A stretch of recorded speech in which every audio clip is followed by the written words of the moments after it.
বিতাড়িত মরদুদ ইবলিসের ওয়াসওয়াসা থেকে পানা আছে। পরম করুণাময় আল্লাহর নামে শুরু করছি, আপনারা আমার সঙ্গে পড়ুন। আউযু বিল্লাহি মিনাশ শাইতানির রাজীম। বিসমিল্লাহির রাহমানির রাহিম। সুবহানাল্লাযী আসরা বি'আবদিহি লাইলাম মিনাল মাসজিদিল হারাম ليلا من المسجد الحرام إلى المسجد الأقصى الذي باركنا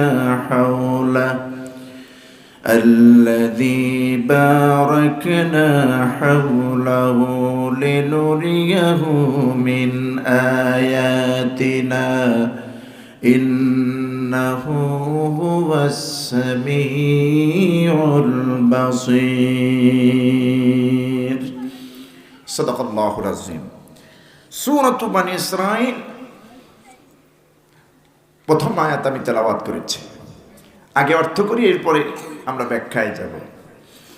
আল্লাহ পাক বলছেন সুবহানাল্লাযী আসরা বি'আবদিহি, অতি পূত পবিত্র মহান সত্তা সেই যিনি তার স্বীয় বান্দাকে ইসরা করিয়েছেন, ভ্রমণ করিয়েছেন রাতের একটি অংশে। মিনাল মসজিদিল হারাম ইলাল মসজিদিল আকসা, মসজিদে হারাম কাবা ঘর থেকে মসজিদুল আকসা বাইতুল মুকদ্দাস পর্যন্ত। আল্লাযী বারাকনা হাওলাহু, যার চতুর্দিকটা আল্লাহ রাব্বুল আলামিন বরকতপূর্ণ করেছেন। লিনুরিয়াহু মিন আয়াতিনা, আর এই ভ্রমণ করিয়েছেন তার হাবিবকে আল্লাহ পাকের নিদর্শনাবলী দেখানোর জন্য।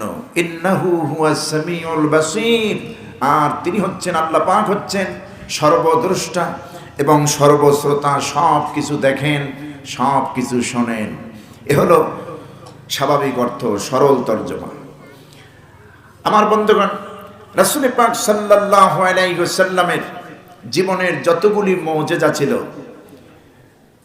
আল বিদায়া ওয়ান নিহায়া কিতাবের মধ্যে লিখেছে হুজুর সাল্লাল্লাহু আলাইহি ওয়াসাল্লামের 3000-এর উপরে মুজিজা ছিল। কত হাজার? 3000। এই 3000-এর ঊর্ধ্বে মুজিজা, 3000-এর মধ্যে আবার শ্রেষ্ঠ মুজিজা হচ্ছে 3টি। শ্রেষ্ঠ মুজিজা কয়টি? 3টি। নাম্বার 1, নিজের হাতের আঙ্গুল দিয়ে চাঁদকে দ্বিখণ্ডিত করা। শাক্কাল কমারু বিইশারাতিহি, রাসূল পাক সাল্লাল্লাহু আলাইহি সাল্লামের শ্রেষ্ঠ 3টি মুজিজার প্রথমটি হচ্ছে নবীজির শাহাদাতি আঙ্গুলের ইশারায় চাঁদ দ্বিখণ্ডিত হয়ে যাওয়া। 1500 বছর আগে হুজুরের হাতের আঙ্গুলের ইশারায় যে চাঁদ দ্বিখণ্ডিত হয়েছে, এটার প্রমাণ পেয়েছেন নীল আর্মস্ট্রং চাঁদে গিয়ে। তিনি সেখানে গিয়ে দেখেছেন চাঁদের মাঝখানে, চাঁদের গায়ে দারুণভাবে ফাটল ধরা আছে, চাঁদের মধ্যে ফাটল ধরা আছে। আমার বন্ধুগণ, 2 নম্বর শ্রেষ্ঠ মুজিজা হচ্ছে মেরাজুন নবী সাল্লাল্লাহু আলাইহি ওয়াসাল্লাম। 3 নম্বর মুজিজা হচ্ছে এই কোরআনে কারীম। সুবহানাল্লাহ। তাহলে নবীজির জীবনের শ্রেষ্ঠ মুজিজা কয়টি? 3টি। নাম্বার 1, শাক্কাল কমারু বিইশারাতিহি, নবীজির হাতের আঙ্গুল মোবারক দিয়ে চাঁদ দ্বিখণ্ডিত হয়ে যায়। 2 নম্বর মুজিজা মেরাজুন নবী সাল্লাল্লাহু আলাইহি ওয়াসাল্লাম, নবীজির মেরাজ।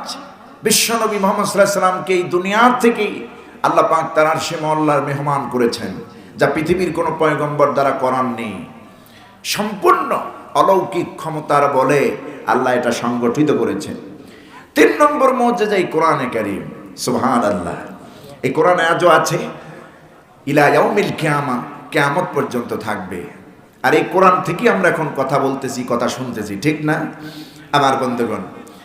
সুতরাং 3টি শ্রেষ্ঠ মুজিজার মধ্যে অন্যতম একটি মুজিজা হচ্ছে নবীর ইসরা, নবীজির মেরাজ। রাসূল পাক সাল্লাল্লাহু আলাইহি সাল্লামের মেরাজ আল্লাহ পাকের পক্ষ থেকে তোহফা, আল্লাহর পক্ষ থেকে বিশেষ হাদিয়া। হুজুরের মেরাজ হয়েছিল নবীজির স্ত্রী মা খাদিজাতুল কুবরা রাদিয়াল্লাহু তাআলা আনহা যখন দুনিয়া থেকে বিদায় হয়ে গেলেন, নবীজি একাকিত্ব হয়ে গেল। হযরতে খাদিজার কথা তো নবীজি ভুলতে পারতেন না। হযরতে খাদিজাকে রাসূল ভালোবাসতেন, নবীজিও হযরতে খাদিজাকে ভালোবাসতেন। খাদিজা ও হুজুরকে প্রাণ দিয়ে ভালোবাসতেন। 40 বছরে বিয়ে করলেন, 25 বছর বয়সে বিয়ে করলেন 40 বছরে একটা বয়স্কা নারীকে।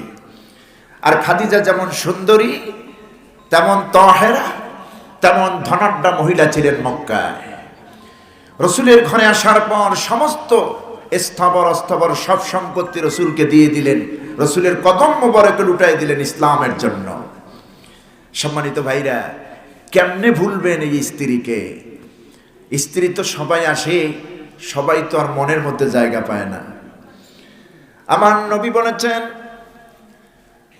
কিয়ামতের দিন বিশ্ব নবী মুহাম্মদ সাল্লাল্লাহু আলাইহি ওয়াসাল্লাম মাঝে মধ্যে দোয়া করতেন আল্লাহর কাছে, রব্বুল আলামিন, যেদিন ময়দানে মাহশারে কিয়ামতের দিন সন্তান তার বাবাকে চিনবে না, বাবা তার সন্তানকে চিনবে না, ছেলে তার মাকে চিনবে না, মা তার ছেলেকে চিনবে না, বন্ধু তার বন্ধুকে চিনবে না, স্বামী তার স্ত্রীকে চিনবে না, স্ত্রী তার স্বামীকে চিনবে না। রব্বুল আলামিন ওই দিন যেন, ওই মুহূর্তে যেন আমি আমার খাদিজারে হারায় না যাই, আমি আমার খাদিজারে যেন হারিয়ে না ফেলি। মসজিদে নববীর পাশেই হুজরাখানা মা আয়েশার ঘর। মা আয়েশা বলছেন, কোন রাত্রে আমি ঘুমায়ে গেলাম, হুজুর আমার পাশে, আমার বিছানায়। গভীর রাতে হঠাৎ আমার হাত পড়ল নবীর বিছানার উপরে। ঘুম ভেঙে গেল, দেখতে পেলাম হাত পড়ল বিছানা খালি। ব্যাপার কি? নবীজি কোথায় চলে গেলেন? কোথায় গেলেন আল্লাহর রাসূল? বিশ্ব নবীর স্ত্রী আমাদের মা হযরতে আয়েশা সিদ্দিকা রাদিয়াল্লাহু তাআলা আনহা বলেন, আমি ঘর থেকে বের হলাম, নবীজির হুজরাখানা থেকে বের হয়ে মসজিদে নববীর ভিতরে ঢুকলাম। ঢুকে দেখতেছি আল্লাহর নবী কোথাও যান নাই, তাহাজ্জুদের নামাজে তিনি লুটে আছেন। আমি পিছনে পিছনে গিয়ে, হুজুর নামাজ শেষ করলেন, লম্বা মুনাজাত করলেন, আল্লাহর কাছে দোয়া করলেন, রব্বুল আলামিন, কিয়ামতের দিন সবাই সবাইকে যখন ভুলে যাবে, চিনবে না, আমি যেন আমার খাদিজারে না ভুলে যাই। একদিন মা আয়েশা জিজ্ঞেস করলেন, ইয়া রাসূলুল্লাহ, আপনি একটা বুড়ি মহিলাকে বিয়ে করেছিলেন, খাদিজারে, তার কথা বলতে পারেন না? তার কথা আপনি বলতে পারেন না? এতগুলি স্ত্রী আপনার ঘরে, একজন বয়স্কা নারীকে, একটা বয়স্কা নারীকে, বয়স্কা মহিলাকে আপনি বিয়ে করেছিলেন, তার কথা আপনি বলতে পারেন না? আমার নবীজি কোন একজন স্ত্রীর গায়ে কোনোদিন হাত দেন নাই। ওই দিন মা আয়েশার গলার এই থুতনি পর্যন্ত নবীজি হাত দিয়ে চেপে ধরেছেন আর বলেছেন, বারণ করেছেন, আয়েশা, এই যে কথা তুমি বলেছো, নেক্সট টাইমে, সেকেন্ড টাইম এই ধরনের কোনো কথা তোমার মুখ দিয়ে আমি শুনতে চাই না। এরকম থুতুনি ধরে চেপে ধরেছেন মা আয়েশার এই মুখ, আর বলেছেন, স্টপ, এই জাতীয় কথা কোনোদিন বলবা না। তুমি জানো না, তোমরা যারা আমার স্ত্রী আছো এখন, তোমরা তোমার সুদিনের সবাই, আর আমার খাদিজা আমার এমন দুর্দিনের, যেই সময় এই মক্কায় এক ফোঁটা জমিন ছিল না আমি মুহাম্মদের পা রাখার জন্য, ওই সময় আমার খাদিজা আমাকে বিয়ে করেছে, তার স্থবর অস্থবর সমস্ত সম্পত্তি আল্লাহ এবং তার রসুলের জন্য কোরবান করেছে। খাদিজা এমন ওই পাহাড়ে উঠেছে, গারে হেরায়, যেখানে ওহী নাজিল হয়েছে, দিনে রাতে দুপুরে আছরে। আমি ধ্যানে ছিলাম মগ্ন, আমার খাবারটা সেখানে পোটলা বানাইয়া পাহাড় বেয়ে বেয়ে একটা মহিলা মানুষ বারবার উঠেছে, আমার কাছে খাবার পৌঁছায়। সুবহানাল্লাহ। পৃথিবীর শ্রেষ্ঠ নারী হযরতে খাদিজাতুল কুবরা রাদিয়াল্লাহু তাআলা, যেই নারীকে আল্লাহ রাব্বুল আলামিন স্বয়ং নিজেই সালাম বলেছেন হযরতে জিবরিল আমিনের মাধ্যমে। আমার বন্ধুগণ, এমন একজন মহিষী নারী হযরতে খাদিজা, যেই নারীকে আল্লাহ রাব্বুল আলামিন নিজেই সালাম পাঠিয়েছেন। সেই খাদিজা দুনিয়া থেকে বিদায় হয়ে গেলেন। খাদিজার ইন্তেকালের পর নবী, বিশ্বনবী স্বাভাবিকভাবে একটু ভেঙে পড়লেন, কাঁদতেছেন খাদিজার জন্য।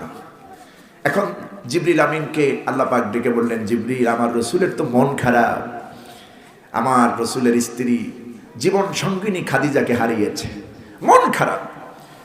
তো আমার রসুলের মন খারাপ থাকবে, এটা হতে পারে না। রাসূল যদি যখন যে অবস্থায় হুজুর মন খারাপ করতেন, আল্লাহর দায়িত্ব তো ওই সময় রাসূলুল্লাহর মন ভালো করে দেওয়া। হুজুর যত জায়গায় মন খারাপ করেছেন, অত জায়গাগুলিতে আল্লাহ পাক তার রাসূলকে তার মন ভালো করে দিয়েছেন। ওয়ালা সাউফা ইউতিকা রাব্বুকা ফাতারদা। হাবিব, অচিরেই আপনাকে এত সব নিয়ামত দেওয়া হবে, আপনি পেয়ে খুশি হয়ে যাবেন। হুজুরের মুখ মলিন অবস্থা আল্লাহ পাক সহ্য করতেন না, পছন্দ করতেন না। হুজুর কষ্টে থাকুক, মনে কোনো দুঃখ থাকুক, এটা আল্লাহ পছন্দ করতেন না। তো খাদিজার বিয়োগে, খাদিজাকে হারানোর পর স্বাভাবিকভাবেই নবীজি একটু দুর্বল হয়ে পড়লেন, মানসিকভাবে ভেঙে পড়লেন। হযরত বিশ্বনবীর এই মানসিক অবস্থা দেখতে পেলেন, বুঝতে পেলেন আল্লাহ রাব্বুল আলামিন হযরত জিবরিলকে পাঠিয়ে দিলেন, জিবরিল রে, জলদি করে আমার হাবিবের কাছে চলে যাও। আমার হাবিবের কলিজার মধ্যে বড় কষ্ট, জীবন সঙ্গিনী খাদিজাকে হারিয়েছে। আমার দায়িত্ব হলো আমার হাবিবের অন্তরকে এখন প্রফুল্ল করে দেওয়া, তার মন থেকে দুঃখটা দূর করে দেওয়া, আমার রসুলকে নিয়ে একটু ঘোরাফেরা করা।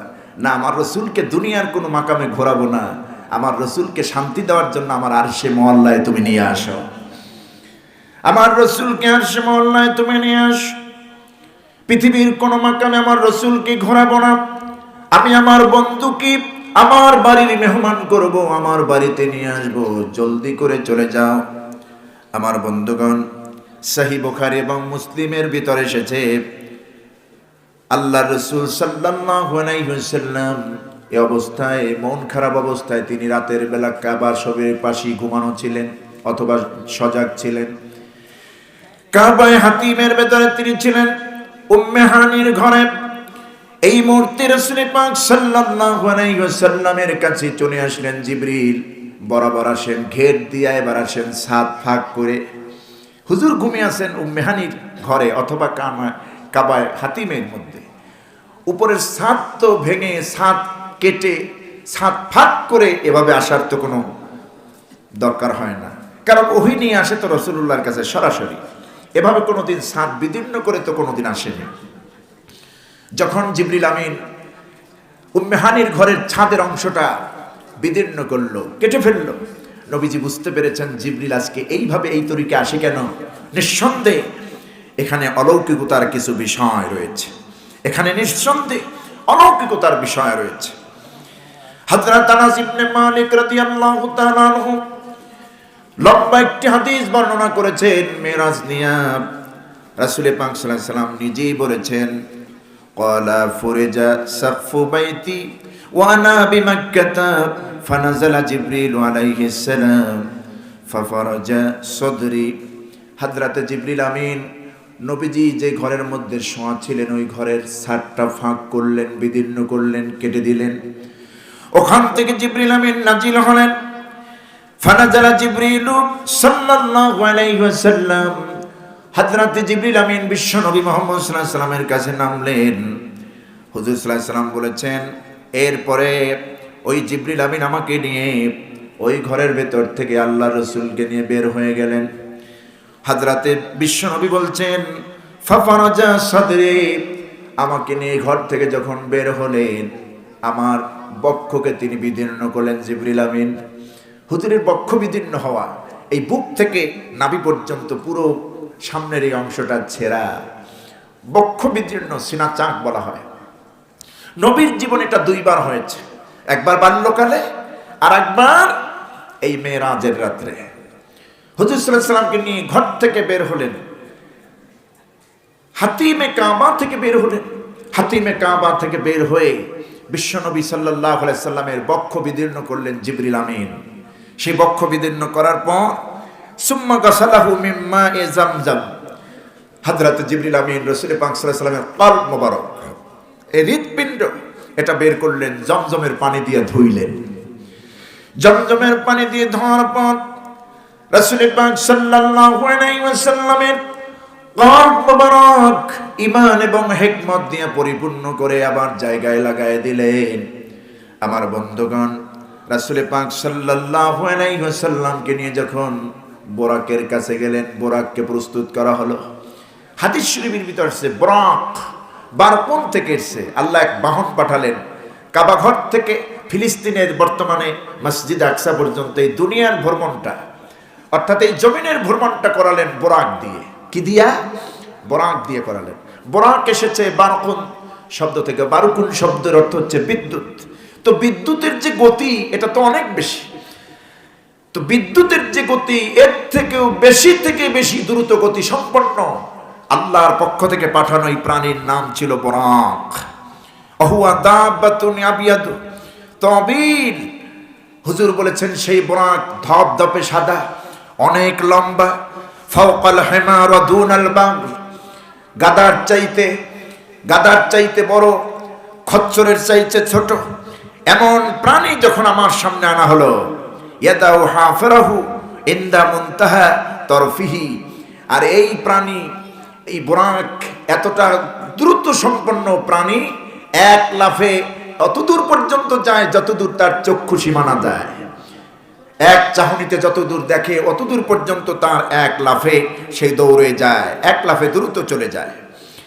আমার বন্ধুগণ, রাসূল পাক সাল্লাল্লাহু আলাইহি সাল্লাম বললেন, জিবরিল ওই বোরাকের কাছে আমাকে যখন নিয়ে গেলেন, ওই বোরাক আমাকে দেখার সঙ্গে সঙ্গে থরথর করে যেন বোরাক কাঁপতেছে।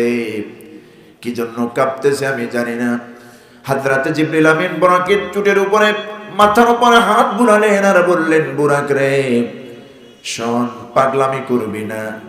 এই পৃথিবীতে এর আগে বিশ্বনবীর আগে তোর পিঠের উপরে কেউ আরোহণ করে নাই, কেউ চড়ে নাই। রে বোরাক শোন, আল্লাহ রাব্বুল আলামিন তার হাবিবকে নিয়ে যাওয়ার জন্য, ইসরা করার জন্য আল্লাহ পাক তোকে পাঠিয়েছেন। খবরদার রে বোরাক, বেয়াদবি যেন না হয়ে যায়। এতটুকুন শোনার পর বোরাক স্থির রয়ে গেল, থেমে গেল। বোরাকের উপরে চললেন বিশ্বনবী মুহাম্মদ সাল্লাল্লাহু আলাইহি সাল্লামকে। বোরাক দ্রুত গতিতে মসজিদে হারাম কাবা ঘর থেকে নিয়ে গেলেন মসজিদে আকসা, বাইতুল মুকাদ্দাস। সেই কথাটি আল্লাহ রাব্বুল আলামিন কোরআনের মধ্যে সূরা বনী ইসরাঈলের প্রথমে বলছেন, সুবহানাল্লাযী আসরা বিআবদিহি লাইলাম মিনাল মাসজিদিল হারামি ইলাল মাসজিদিল আকসা الذي باركنا حوله لنريه من آياتنا إنه هو السميع البصير। আল্লাহ রাব্বুল আলামিন বলেন, পূত পবিত্র মহান সেই সত্তা আল্লাহ রাব্বুল আলামিন তার নিজের বান্দাকে, স্বীয় বান্দাকে মুহাম্মদ সাল্লাল্লাহু আলাইহি সাল্লামকে ইসরা করিয়েছেন মসজিদে হারাম থেকে মসজিদে আকসা পর্যন্ত। তার মানে কাবা ঘর থেকে বাইতুল মুকাদ্দাস পর্যন্ত যেটা ভ্রমণ করিয়েছেন এটাকে বলা হয় ইসরা। এই ইসরা করিয়েছেন রাতে, সফর করিয়েছেন রাতে, নিয়েছেন।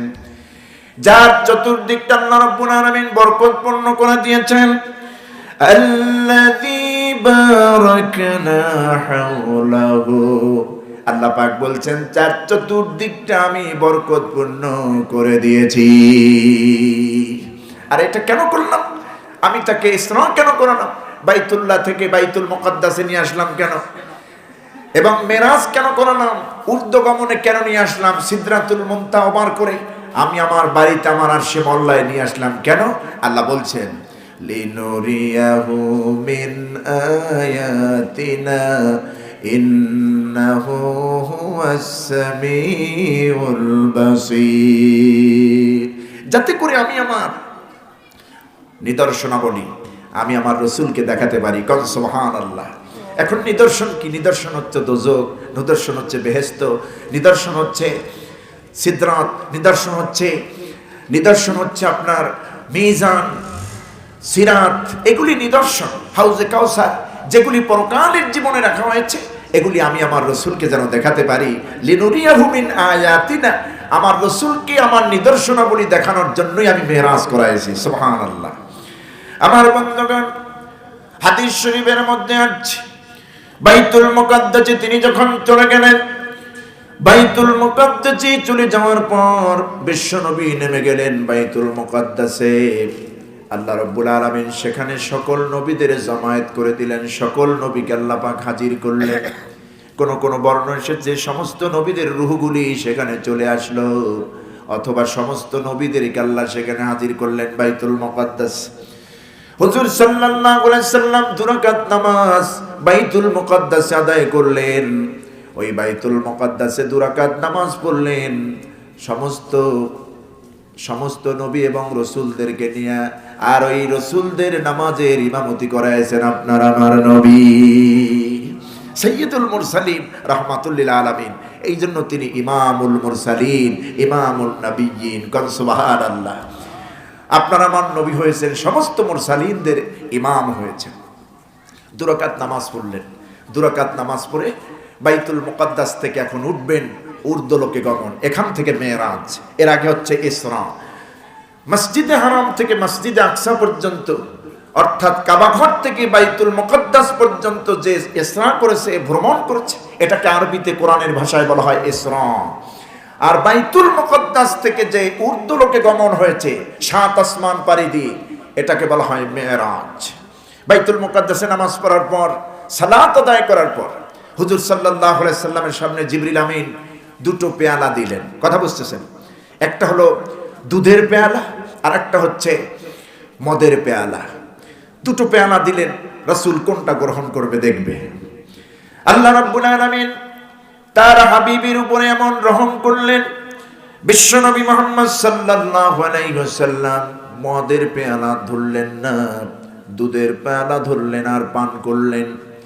হযরতে জিবরিল আমিন বলছেন, ইয়া রাসূলুল্লাহ, হে ভালো কাজ করেছেন, ফাআখতারতা, আপনি উত্তম কাজ করেছেন, ভালোটাই গ্রহণ করেছেন। আপনি দুধ ধরেছেন, দুধের পেয়ালা গ্রহণ করেছেন, দুধ পান করেছেন। তার মানে এই পৃথিবীতে আপনি বলে দিলেন, আপনি প্রমাণ করে দিলেন, এই পৃথিবীতে যে উম্মতগুলি আসবে সমস্ত উম্মতগুলি গোমরাহির মধ্যে থাকবে না, উম্মতের মধ্যে আল্লাহর কিছু বান্দা জান্নাতি হবে। সুবহানাল্লাহ। উম্মতের মধ্যে একটি দল থাকবে, যেই দলটি জান্নাতি দল। সুবহানাল্লাহ। সবাই গোমরাহির মধ্যে না। যদি আপনি দুধের বিকল্পে যদি মদের পেয়ালা ধরতেন, আর এই মদের পেয়ালা ধরে মদ পান করতেন, তাহলে আপনার শত উম্মত, যত উম্মত কিয়ামত পর্যন্ত আসবে, সমস্ত উম্মতগুলি গোমরাহির মধ্যে থেকে যেত। কিন্তু আপনি ভালোই করেছেন, উত্তমটাই করেছেন। আপনি ধরেছেন দুধের পেয়ালা, পান করেছেন। তার মানে আপনার উম্মতের একটা অংশ, বড় একটা অংশ থাকবে হেদায়েতের উপরে, যারা হবে জান্নাতি। সুবহানাল্লাহ। রাসূল পাক সাল্লাল্লাহু আলাইহি ওয়াসাল্লাম বললেন, সুম্মা রাজাব, এরপরে আমাকে উঠানো হলো উপরে। আল্লাহ রাব্বুল আলামিন হযরত জিবরিলের মাধ্যমে উঠানেন। প্রথম আসমানে যখন পৌঁছে গেলেন, প্রথম আসমানের ফেরেশতাকে জিজ্ঞেস করা হলো, গেট খোলো। প্রথম আসমানের ফেরেশতা জিজ্ঞেস করলেন, মান আনতা? হযরত জিবরিল বললেন, আনা জিবরিল। বিশ্বনবী মুহাম্মদ সাল্লাল্লাহু আলাইহি ওয়াসাল্লাম হযরত জিবরিলের সঙ্গে। আমার বন্ধুগণ, প্রথম আসমানের ফেরেশতা বলছে, আপনার সঙ্গে কেউ কি আছে? মাম্মাকা, আপনার সাথে কি রয়েছে? হযরত জিবরিল আমিন বললেন, আমার সঙ্গে যিনি রয়েছে রাহমাতুল লিল আলামিন বিশ্বনবী মুহাম্মদুর রাসূলুল্লাহ সাল্লাল্লাহু আলাইহি ওয়াসাল্লাম, তিনি রয়েছেন আমার সঙ্গে। প্রথম আসমান খুলে দেওয়া হলো, দ্বিতীয় আসমান খুলে দেওয়া হলো, তৃতীয় আসমান খুলে দেওয়া হলো, চতুর্থ আসমান করে করে একেবারে 7 আসমান যখন পার হলো, 7 আসমান পার হওয়ার পর শেষ সীমানা সিদরাতুল মুনতাহা। সেই সিদরাতুল মুনতাহার কাছে যখন চলে গেল, আমার বন্ধুগণ, কোরআনে কারিমে সূরাতুন নজমের মধ্যে আল্লাহ বলছেন, ফাআওহা ইলা আবদিহি মা আওহা। আল্লাহ রাব্বুল আলামিন তার হাবিবকে যেভাবে ওহী করা দরকার, যেভাবে প্রত্যাদেশ করা দরকার, সেভাবে প্রত্যাদেশ করলেন, ওহী করলেন। মা কাযাবাল ফুয়াদু মা রাআ, আমার রাসূল যা দেখেছে তার অন্তর কোনো কিছুই আর রাসূল সাল্লাল্লাহু আলাইহি সাল্লামের অন্তর কোনো কিছুই অস্বীকার করেনি, কোনো কিছুই খারাপ দেখেনি। আমার বন্ধুগণ, রাসূল পাক সাল্লাল্লাহু আলাইহি ওয়াসাল্লাম কোনো কিছুকে অস্বীকার করেননি। যা দেখেছেন তিনি তাই বলেছেন, তিনি বানোয়াট কিছু বলেন নাই। কারণ মেরাজ দিয়া বনি ইসরাইলের মতো অনেক তর্ক বিতর্ক জাতির মধ্যে হবে, এই জন্য আল্লাহ পাক সূরাতুন নজমে আল্লাহ আগেই জানিয়ে দিয়েছেন, আফাতুমারুনাহু আলা মা ইয়ারা। তোমরা কি আমার রাসূল যা মেরাজের রাত্রে দেখেছেন এইটা নিয়ে তোমরা কি তর্ক বিতর্ক করতে চাও? আমার রাসূল তো সত্য দেখেছেন, যা দেখেছেন মিথ্যা দেখেননি, সত্য দেখেছেন। সুবহানাল্লাহ, সত্য দেখেছেন। সিদরাতুল মুনতাহায় পৌঁছে গেলেন। সিদরাতুল মুনতাহা হচ্ছে সপ্তম আসমানের উপর একটা নির্দিষ্ট জায়গা। সিদরাত মানে একটা বদরিকা, একটি কুল বৃক্ষ। মুনতাহা মানে শেষ, শেষ সীমানার একটি বৃক্ষ, কুল বৃক্ষ। হাদিস শরীফের ভিতরে সে নবী যখন ওখানে গেলেন, আল্লাহ পাক স্বর্ণের প্রজাপতি দিয়া ওই গাছটারে সাজায় রাখলেন। সুবহানাল্লাহ বলবেন না? ওই গাছটারে কি দিয়ে সাজালেন? স্বর্ণের প্রজাপতি। স্বর্ণের প্রজাপতি দিয়া ওই সিদরাতুল মুনতাহা কুল বৃক্ষটাকে আল্লাহ রাব্বুল আলামিন সাজায় দিলেন। আল্লাহ রাব্বুল আলামিন বলেন, এই সিদরাতুল মুনতাহায় যখন নবীজি পৌঁছে গেলেন, কোন কোন মুফাসসির লিখেছেন সিদরাতুল মুনতাহা হলো সপ্তম আসমানে, আবার কেউ কেউ বলেছেন না সিদরাতুল মুনতাহা ষষ্ঠ আসমানে। কিন্তু মাশহুর বর্ণনা হলো সিদরাতুল মুনতাহা আল্লাহ রাব্বুল আলামিন 7 আসমানের উপরে রেখে দিয়েছেন। ওখান থেকে সামনে শুধুমাত্র নূর আর নূর, উপরে যে কি আছে এটা আল্লাহ ছাড়া কেউ জানেন না, আল্লাহ ছাড়া কেউ জানেন না। হযরতে জিবরিল আমিন রাসূলকে ছেড়ে দিলেন এখানে। হুজুর এরপরে সামনে এক কদম, এক চুল পরিমাণ অগ্রসর হওয়ার কোনো সুযোগ আমার নাই, অনুমতি নাই। যদি আমি করতে যাই আল্লাহর সীমানা অতিক্রম হবে, জ্বলে পুড়ে আমি সারখার হয়ে যাব। এখান থেকে কুদরতি বাহন আপনাকে নিয়ে যাবে। তো সিদরাতুল মুনতাহায় রাসূলুল্লাহ একা পড়ে রইলেন। কথা বুঝতেছেন? ভয় পাচ্ছেন, আবার নিঃসঙ্গতাও একা। হযরত বিশ্বনবী মেরাজ থেকে যখন দুনিয়া আসলেন, হযরত বেলালকে ডাক দিলেন, বেলাল রে চলে আসো আমার কাছে, তুমি আমাকে খবর দাও কি আমল তুমি বিশেষভাবে করো, যে আমলের কারণে সিদরাতুল মুনতাহায় জিবরিল আমিন আমাকে যখন একা রেখে গিয়েছিলেন, ওই সময় আমি আমার চতুর্দিকে যেন তোমার পায়ের আওয়াজ আমি শুনতে পেয়েছিলাম। আমি যখন একা ছিলাম সিদরাতুল মুনতাহায় দারুণ ভয় লাগতেছিল, কি করব কি করব না। আল্লাহর কুদরতি বাহন আসার আগে আমি একাকী হয়ে যখন পড়ছিলাম, তোমার পায়ের আওয়াজ আমি শুনতে পেলাম। বেলাল তুমি এমন কি আমল করো, তোমার ওই পর্যন্ত তোমার মাকাম চলে গেছে। হুজুর সাল্লাল্লাহু আলাইহি সাল্লামকে জানায় দিলেন বেলাল।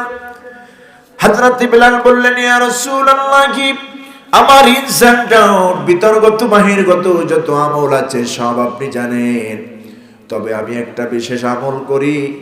আমার যখন ওযু ছুটে যায়, বিনা ওযুতে আমি থাকি না, সঙ্গে সঙ্গে আমি ওযু করে নেই। এই ওযুর কারণে 2 রাকাত নফল নামাজ আমি পড়ি, এর থেকে কোনো আলাদা বিশেষ আমল আমার জীবনে আর নাই।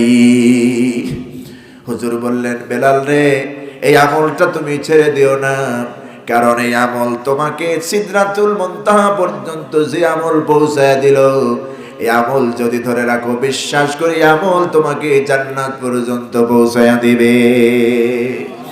আর ওই সিদরাতুল মুনতাহা এমন জায়গায় আল্লাহ পাক বলছেন, ওখানেই সে লাস্টের বার দেখলেন হযরত জিবরিল আমিনকে।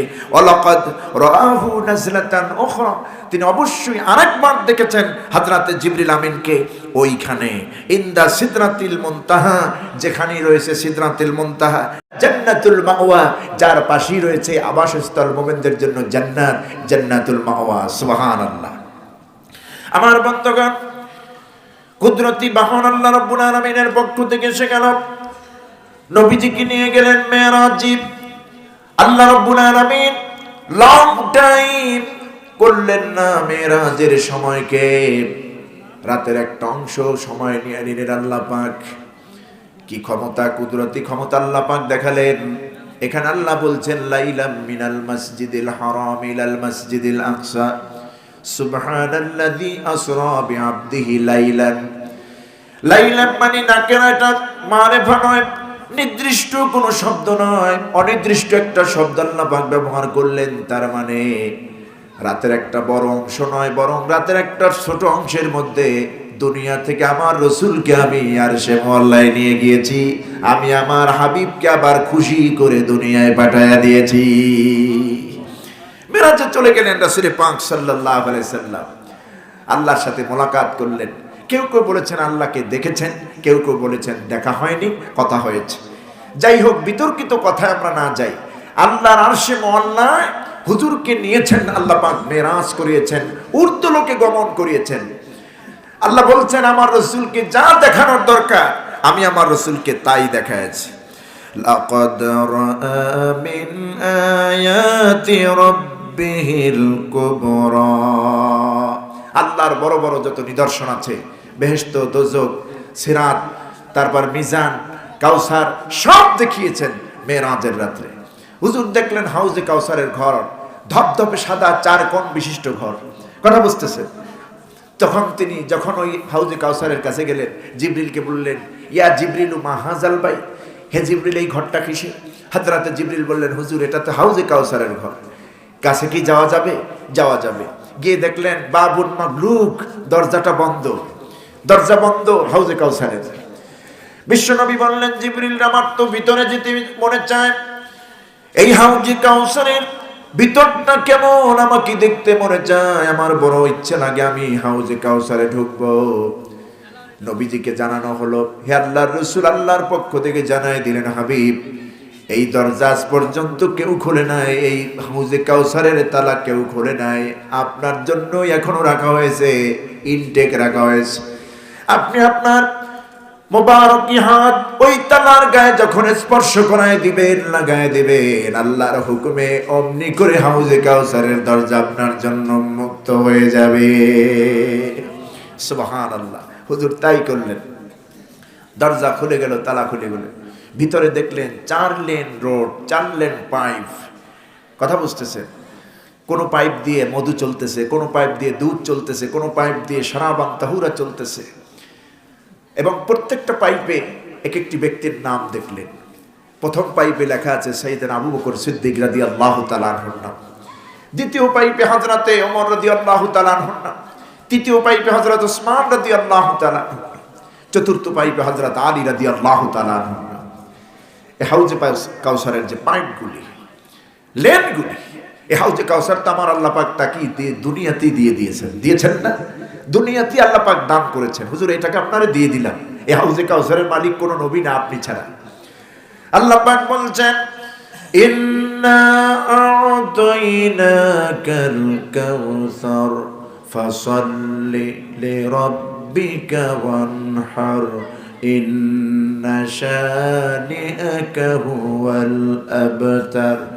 হে নবী, নিঃসন্দেহে আমি আল্লাহ পাক এই কাউসার কি, হাউজে কাউসারকে আমি আপনাকে দিয়ে দিলাম। আ'তাইনা, আমি আপনাকে দিয়ে দিলাম। এই মোবাইলটা আমার, আমি যদি বলে দিই এটা আপনাকে দিয়ে দিলাম, তখন এই মোবাইলটা আমার থাকে না। আল্লাহ রাব্বুল আলামিন বলছেন, হাউজে কাউসার কি আমি আপনাকে দিয়ে দিয়েছি। কিয়ামতের ময়দানে কাউসারের মালিক হবেন আপনি। আমার বন্ধুগণ, এই জন্য রাসূল পাক সাল্লাল্লাহু আলাইহি সাল্লাম বলেছেন, কিয়ামতের দিন আমি হব হাউজে কাউসারের মালিক। আমার পছন্দ মতো উম্মত গুলিরে আমি সারাবে হাউজে কাউসার পান করাইয়া দেব। সুবহানাল্লাহ। সহিহ বুখারীর একটি হাদিস এসেছে, ইন্না উম্মতি ইউদাউনা ইয়াওমাল কিয়ামাতি গুররাম মুহাজ্জালিন, গুররাম মুহাজ্জালিন মিন আসারিল উজু। কিয়ামতের দিন আমার উম্মতদেরকে ডাকা হবে। আমার সামনে যখন উম্মতেরা আসবে, আমি আমার আপন উম্মত কোনটা এটা চিনব কিভাবে? আমার উম্মতের কপালে শুভ্র দাগ থাকবে। এই শুভ্র দাগ তৈরি হবে ওযুর কারণে। দুনিয়ায় যারা নামাজ পড়েছে, আল্লাহর বিধান পালন করেছে, নামাজ পড়েছে, নামাজের জন্য ঠান্ডা পানি লাগায় যারা ওযু করলো, এই যে আমার ভাইর এখনকার যে শীতের টাইমে বাকি 4 ওয়াক্ত নামাজ যাই হোক না কেন, ফজরের নামাজটা পড়তে কিন্তু আসলেই কষ্ট, ঠিক না? আলেম হোক বেআলেম হোক, যেই হোক না কেন, এটাই সত্য। এই ঠান্ডার মধ্যে ল্যাপটা গরম, কম্বলটা গরম, বিছানা গরম, বালিশ গরম, শরীর গরম, ঠিক এই মুহূর্তে আপনাকে ফজরের নামাজের জন্য উঠতে হবে, তাও আবার ঠান্ডা পানি দিয়ে উজু করে। এটা অত্যন্ত কষ্টকর কাজ। এই কষ্টের কাজগুলি যেই মোমেন বান্দারা করতেছে, পানি দিয়ে উজু করে নামাজ যারা পড়তেছে, আল্লাহ রাব্বুল আলামিন বলছেন, আল্লাহর হাবিব বলছেন, মিন আসারিল উজু, আমার উম্মতের কপালে থাকবে শুভ্র দাগ, গুররাম মুহাজ্জালিন। এই শুভ্র দাগ হবে উজুর কারণে। উজুর কারণে প্রত্যেক উম্মতের কপালে সাদা দাগ পড়ে যাবে। আমি কিয়ামতের ময়দানে কোটি কোটি উম্মতের ভিতরে চেনে নেব এটাই আমার উম্মত। আমি যখন কপালের মধ্যে আঁচড় দেখবো, জোর আঁচড় দেখবো, শুভ্র দাগ দেখবো, এমনি করে আমার উম্মত গুলিরে বাছাই করে করে জান্নাতে পৌঁছাইয়া দেব। সুবহানাল্লাহ। সম্মানিত ভাইরা, রাসূল পাক সাল্লাল্লাহু আলাইহি ওয়াসাল্লাম মেরাজ থেকে আসলেন। মেরাজ থেকে এসে হুজুরকে আল্লাহ পাক 3টি হাদিয়া দিলেন। কয়টি? 3টি। নাম্বার 1, 5 ওয়াক্ত নামাজ দিলেন। বলবৎ হুকুম রইল 50 ওয়াক্ত, কিন্তু ডিউটি দিলেন 5 ওয়াক্ত। আল্লাহ পাক জানাই দিলেন, হাবিব খাফফতু আন ইবাদি, আমার বান্দার উপরে আমি হালকা করে দিলাম। 50 ওয়াক্ত নামাজের হুকুম বলবৎ রাখলাম, আর ডিউটি কমাই দিলাম 5 ওয়াক্ত নামাজ। যে উম্মত আপনার 5 ওয়াক্ত নামাজ দৈনিক আদায় করবে, খুশুখুজুর সঙ্গে, ভয়ের সঙ্গে, আমি আল্লাহ রাব্বুল আলামিনের মহব্বত নিয়ে যেই বান্দাগুলি দৈনিক 5 ওয়াক্ত নামাজ আদায় করবে, আমি আল্লাহ পাক জানাই দিলাম আপনার ওই উম্মতের জন্য 50 ওয়াক্ত নামাজের সওয়াব আমি তাদের আমলনামায় দিয়ে দেব। আমার বাবাজিরা, আমার কলিজার টুকরা যুবকেরা, আজকে থেকে আমরা ওয়াদা দেই, রাসূলের মেরাজ থেকে সর্বশ্রেষ্ঠ হাদিয়া আনলেন আমাদের জন্য কি? নামাজ। এই নামাজটা ছেড়ে দেব না। আমার মা বোনরা যারা ওয়াজ শুনছেন, নিজে নামাজ পড়বেন, স্বামীকে নামাজ পড়াবেন, সন্তানকে নামাজ পড়াবেন। সন্তান যদি ছোট্টবেলা থেকে নামাজ পড়ে, রোজা রাখে, ওই সন্তান বেয়াদব হবে না, ওই সন্তান হবে পৃথিবীর সেরা সন্তান, শ্রেষ্ঠ সন্তান, ঠিক কিনা?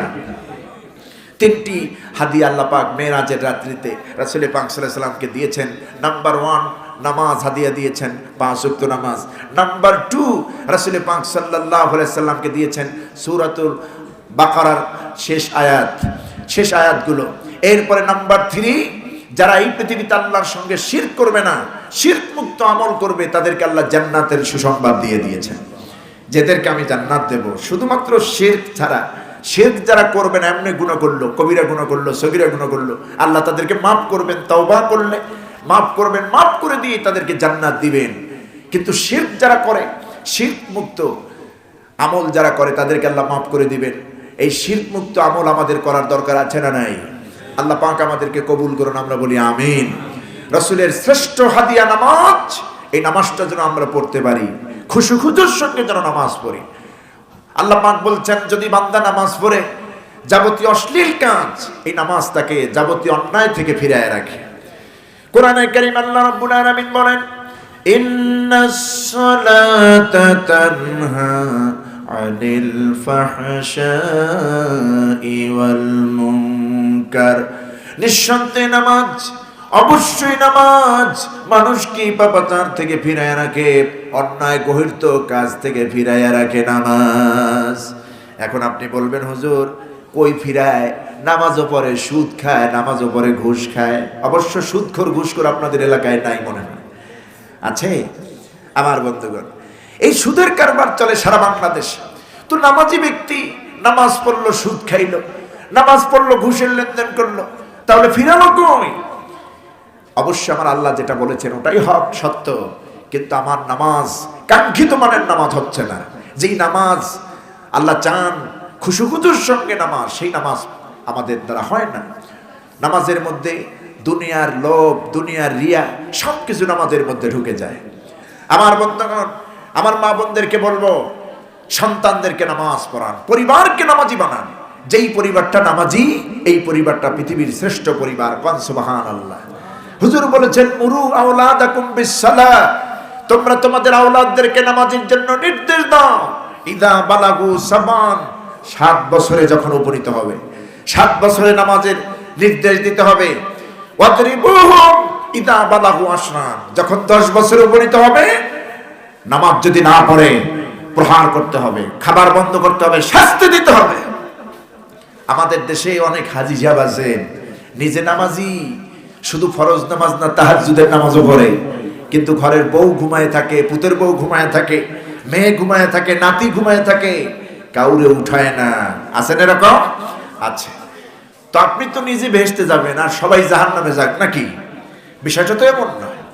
আল্লাহ রাব্বুল আলামিন বলেন, তুমি নিজে জাহান্নাম থেকে বেঁচো না, নিজেকে বাঁচাইও না, শুধু জাহান্নাম থেকে তোমার পরিবার, তোমার আহাল, তোমার স্ত্রী, তোমার সন্তানকে, তোমার নাতিদেরকে জাহান্নাম থেকে বাঁচাও। ইয়া আইয়ুহাল্লাযীনা আমানু কু আনফুসাকুম ওয়া আহলিকুম নারা। হে মুমিনেরা, বিশ্বাসী বান্দারা, তোমরা নিজেরা জাহান্নামের আগুন থেকে, নিজেই জাহান্নামের আগুন থেকে বাঁচো, তোমার পরিবার, তোমার আহালকে বাঁচাও। তার মানে তোমার স্ত্রী যদি নামাজ না পড়ে, তোমার স্ত্রীকে নামাজ পড়াও। তোমার স্ত্রী যদি পর্দা না করে, কোরআন হাদিসের জ্ঞান দাও, নসিহা করো, পর্দা করার জন্য তাকে বলো, নির্দেশ দাও। তোমার সন্তানকে নামাজি বানাও, তোমার আহাল পরিবারকে নামাজি বানাও। আমার বন্ধুগণ, নিজেই জাহান্নামের আগুন থেকেই বাঁচলে হবে না, পরিবারকে বাঁচাতে হবে। নির্দেশটা কার? জোরে বলুন কার? শুধু আমি নিজেই জাহান্নাম থেকে বাঁচবো, আমার পরিবার জাহান্নামে যাবে এমনটি হতে পারে না। নিজে যেমন নামাজ পড়বো, পরিবারের সকলকে নামাজের জন্য বলবো, যে কৌশল অবলম্বন করার দরকার ওই কৌশল অবলম্বন করব। ঠিক কিনা? যদি একটি পরিবার নামাজি হয়, একটি জাতি নামাজি হয়ে যাবে, একটি এলাকা নামাজি হয়ে যাবে, গোটা দেশ নামাজি হয়ে যাবে। এটাই আল্লাহ বলেছেন, আকিমুস সালাহ, নামাজ কায়েম করো। নামাজ কিন্তু পড়বেন এটা বলেননি, নামাজ নিজে আদায় করবেন, পরিবারের সবাইকে নিয়ে নামাজ আদায় করবেন। মসজিদে জামাত হবে, ঘরের মধ্যে মাঝে মধ্যে জামাত করবেন। ঘরটাকে আল্লাহ পাক কবর বানাতে নিষেধ করেছেন, নামাজের জন্য মুসাল্লা বানাতে বলছেন ঘরকে। কোন সুবহানাল্লাহ। ঘরের মধ্যে নফল নামাজগুলি পড়বেন, সুন্নাতগুলি পড়বেন। আমার বন্ধুগণ, আল্লাহ পাক আমাদেরকে এই কথাগুলি থেকে শিক্ষা নেওয়ার তৌফিক দান করুন, যেইভাবে কাঙ্ক্ষিত